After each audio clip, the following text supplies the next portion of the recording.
শহীদ নোয়াখালীর শহীদ প্রথম shoot out করবেন। দেখা যাক প্রথম শট শহীদ। গোল গোল শহীদ।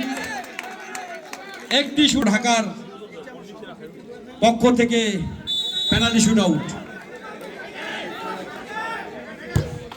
গোল একেবারেই গোলকিপারের মাথার উপর দিয়ে, যদিও হয়তো বা গোলকিপার দাঁড়িয়ে থাকতেন। তার পরবর্তী শট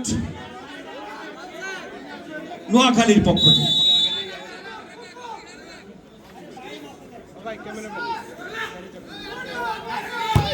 গোল এবং গোল। 2-1 গোলে পারবন্ধু রোপণের দল নাজমুল। গোল ঐতিহ্যবাহী ঢাকাও কিন্তু শানে শান না, বল বাইরে মারলেন ওই নোয়াখালী চ্যালেঞ্জ ঐতিহ্যবাহী ঢাকা এবং গোল। সেই সাথে ঐতিহ্যবাহী পুরনো ঢাকা তাদের সেমিফাইনালে চলে গেল।